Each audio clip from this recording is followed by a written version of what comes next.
It started with a tremor in my gut, not the kind from a skipped meal or a forgotten errand, but a primal warning that the quiet life I'd carved out was about to implode. The disturbance wasn't loud at first, just a pulsing bass line seeping through my study's floorboards, shaking the delicate rim of my chamomile tea. I'm a retired structural engineer, a man who craves order, precision, and the soft hum of a peaceful afternoon in my new home in Oakwood Hills, a serene suburb outside Chicago. What I don't crave, what I've never tolerated, is the relentless throb of a DJ's music that sounds like it was born in a malfunctioning dryer. I set my tea down, the cup clinking against its saucer, and strode to the back window. My backyard, a meticulously tended sanctuary, was bordered by a sleek black iron fence I'd paid a fortune for. Beyond it lay the domain of Patricia Hensley, a woman who seemed to float through life on a wave of arrogance and overpowering floral perfume. Her pride was her sprawling in-ground pool, pressed right against my fence. And there, by that pool, a party raged, red and silver balloons bobbing, the colors of Westfield High, teenagers splashing and shrieking with that unique brand of chaos only youth can muster. I sighed. It was her daughter Mia's graduation bash. Fine, I thought. I'm not heartless. I can stomach one loud afternoon for a kid's milestone.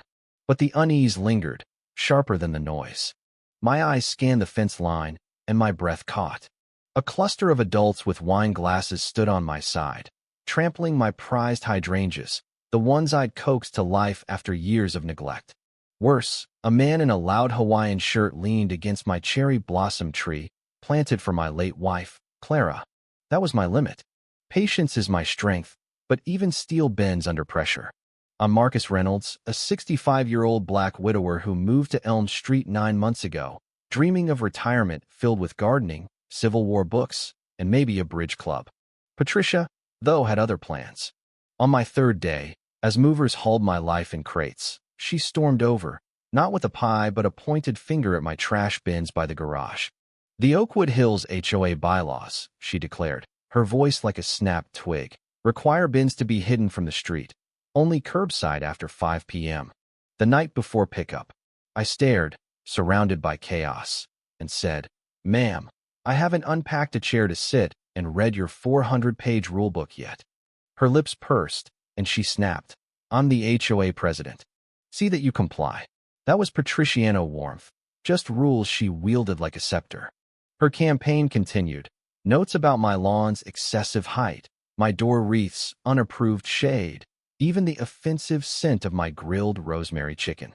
I smiled, thanked her, and ignored her within legal bounds. I respect rules, not tyrants. 2 months in, her war escalated. A heavy letter from the HOA arrived, claiming the back strip of my yard, along her pool, was a community easement used for gatherings by the prior owner. My fence, she said, was illegal, demanding its removal or fines. I laughed. I'd spent 35 years navigating Chicago's building codes. I knew property law better than she knew her own ego. She wanted my land for her parties, betting I'd buckle under her letterhead. She bet wrong. I called the HOA's management firm and spoke to a weary woman named Janet. "Mrs. Hensley's very involved," she said. I asked for proof of the easement on my parcel. Silence, then keyboard clacks. "She claims it's an informal agreement," Janet admitted. "Informal agreements," I replied, "hold as much weight as a napkin sketch. My deed and plat show my property extends 3 feet beyond the fence. It's mine." I warned that fines would mean court and unauthorized entry was trespassing. Janet promised to relay the message. I didn't trust Patricia's retreat, so I hired a survey crew for $700, wanting ironclad proof. They arrived, planting neon orange stakes. Patricia, in a garish yellow sundress, stormed out. "I'm the HOA president," she barked. "You're on community land." The lead surveyor, Carl, shrugged. "Ma'am, county records say the pin's here," pointing 4 feet into her yard. Her roses were on my land. Her face cycled through shock to fury. "This is fraud," she screamed, slamming her door. The survey confirmed my fence was well within my bounds. Patricia's pool deck encroached on me. I hand-delivered a copy to her. She tore it to shreds, snarling, "This is fake. I own this neighborhood," and slammed her door. I gathered the pieces, calm washing over me. She'd made her move. Now I'd wait for her to dig deeper. A tense truce followed. Patricia's notes stopped, replaced by dramatic snubs turning her back when I got mail, fussing over her lawn. I sent the survey to Janet, closing the matter. My hydrangeas bloomed, my cherry tree thrived, and I started a model of the Golden Gate Bridge, Clara's favorite. Life felt right. But I overheard Patricia planning Mia's party, boasting about using that back area. She hadn't learned. The party day, I left for a museum trip with a friend, avoiding the chaos. Returning at dusk, I found Elm Street choked with cars. My lawn was a parking lot, a BMW crushing my grass. The backyard was worse. 60 strangers swarmed my land. A bar crushed my hydrangeas, teens trampled my zucchini, and the DJ Boothan my property blasted music at my house. Patricia held court, basking in praise for her sprawling yard. Mia, in her cap and gown, mirrored her mother's smugness. This wasn't a mistake, it was a conquest. Anger flared, but clarity won. I changed into a tailored gray suit armor for a black man facing entitlement. I grabbed my deed, survey, and ID, and stepped outside. The crowd parted as I approached Patricia by the bar. "Patricia," I said, voice like steel, "this is trespassing on my private property. Shut this party down now." Her laugh was sharp. "Marcus, join us. Have a drink." I didn't blink. "You've ignored a certified survey. This ends, or I'll enforce it." Her charm vanished. "This is community space," she hissed. "You're ruining Mia's day. You don't belong here." Mia sauntered over. "Problem, Mom. He's shutting down your party," Patricia said, jabbing a finger at me. After we welcomed him, she turned to the crowd. "He's harassing us." Mia sneered. "Back off, old man." I faced them. "Mia, your mother's teaching you to disrespect rights." "Patricia, last chance," she screamed. "I'm calling the police." "You're threatening us," and dialed 911, claiming a dangerous man was attacking her family. Guests shifted, eyeing the survey stakes, sensing her lie. 2 squad cars arrived. Officers Bennett, a seasoned man, and Lopez, a sharp-eyed woman, approached. Patricia rushed them. "He's ruining my daughter's party." Bennett eyed my suit, my folder. "Sir, your story?" I handed over my documents.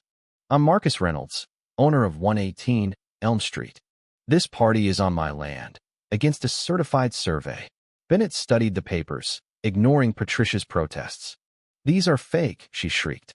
He walked to a stake, then back. "Ma'am, you're trespassing." Her jaw dropped. Lopez's radio crackled. "Bennett," she whispered. "She's got a warrant, Lake County, felony theft, 2020.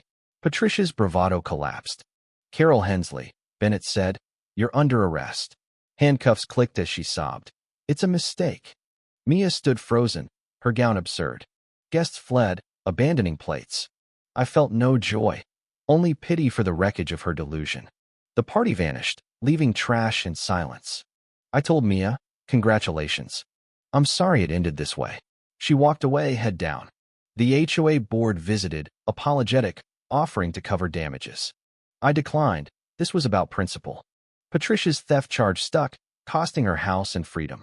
But 6 months later, a letter arrived from a Chicago law firm. Patricia was suing me for $600,000, claiming emotional distress, defamation, and orchestrating her arrest.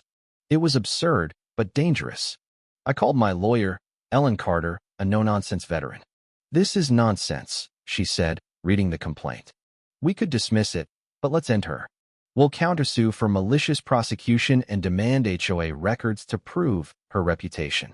Discovery was a grind. We got 6 boxes of HOA files. I pored over them, finding fake invoices for Green Horizon Landscaping and others $25,000 siphoned over years, checks endorsed by Patricia. The kicker, $5,000 annual payments to PH Consulting, Patricia Hensley's maiden name firm for audits she ran herself, another $40,000 stolen. Mia visited, ashamed, revealing Patricia's history of skimming from her father's business. At the deposition, Ellen dismantled Patricia, presenting each forged invoice. Her lawyer, stunned, dropped the suit. We handed the evidence to the police. Patricia faced new charges, embezzlement, fraud. Her house sold to a kind family with kids who play happily. My Eiffel Tower model nears completion, my garden thrives, and justice, quiet but certain, prevails. Patricia built her ruin, and I, with patience and proof, watched it fall.